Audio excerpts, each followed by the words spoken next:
Olá pessoal, veremos nessa aula o que é climatologia zootécnica e como isso afeta a criação dos animais domésticos. Vamos lá?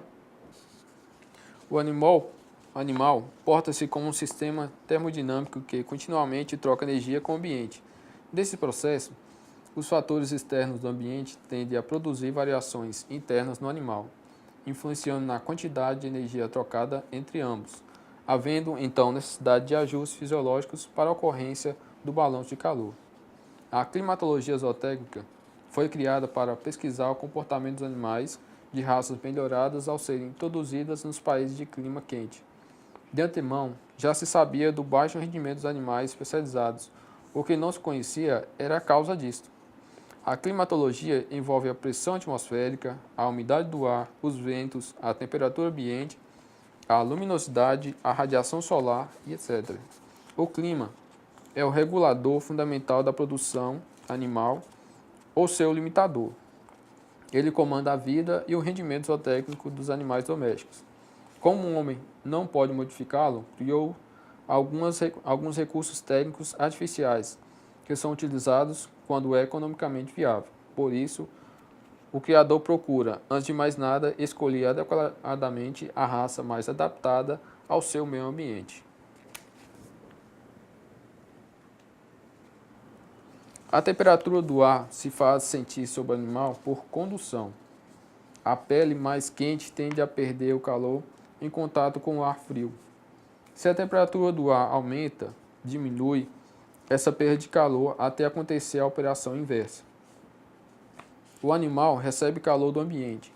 Quando a temperatura do ar é elevada e ele está sob a ação direta da radiação solar. No frio, verifica-se a contrição dos vasos sanguíneos superficiais, eleição dos pelos, eliminação de água do sangue. No calor, dá-se a dilatação dos vasos sanguíneos superficiais, o aumento do ritmo respiratório, a necessidade de água e a exaustão. No frio, a circulação tende a decrescer e o organismo não requer acréscimo de água, eliminando-a através dos rins. No calor, temos a intensificação da circulação, a perda de água pela respiração e pela pele, e então surge a necessidade de líquidos. Quando a temperatura chega a um nível crítico, o volume de urina se reduz, de tal forma que podem ocorrer cálculos urinários. Com o aumento do calor, verifica-se a perda do apetite do animal. Com a redução da temperatura, dá-se um estímulo do apetite.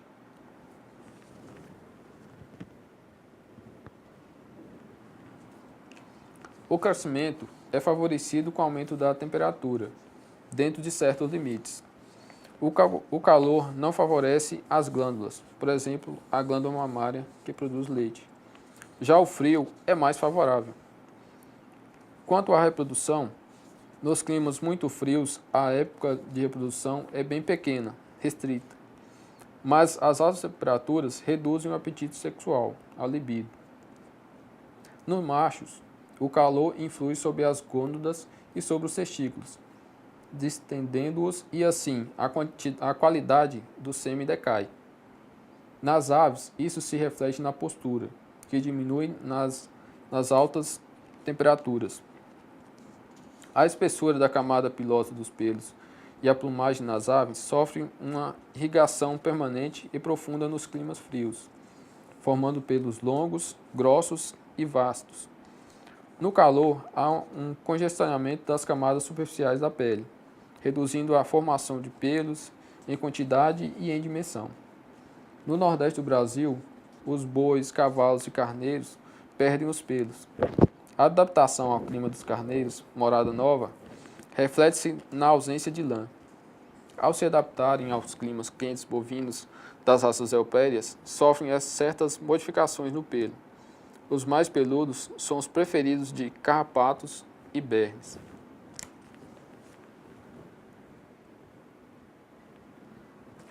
A penetração da luz solar na pele do animal pode alcançar alguma profundidade tal que provoca inflamação. Embora a luz seja necessária à fixação do cálcio e das vitaminas em geral, Na ausência da luz, o metabolismo baixa e favorece a engorda dos animais. Nas aves, o prolongamento das horas de luz provoca uma ação estimulante da hipófise sobre o ovário, aumentando a produção de ovos.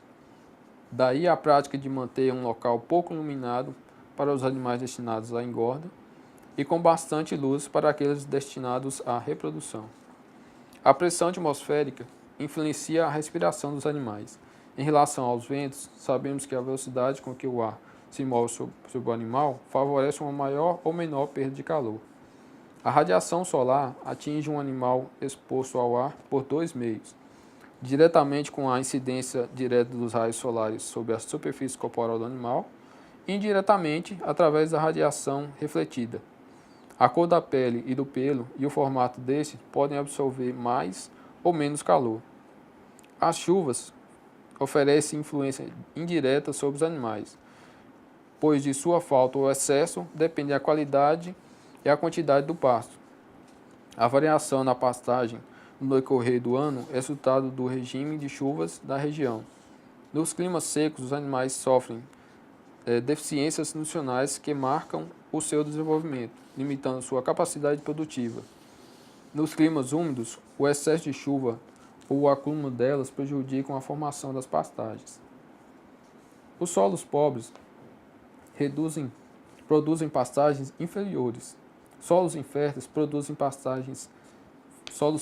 produzem pastagens ricas e abundantes, resultando em gado melhor.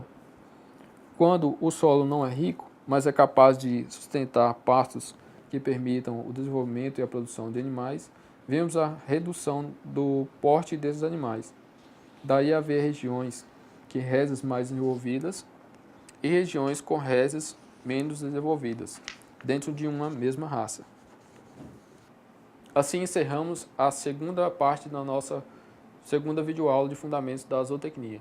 Na próxima aula, falaremos sobre o sistema digestório dos animais domésticos. Até breve.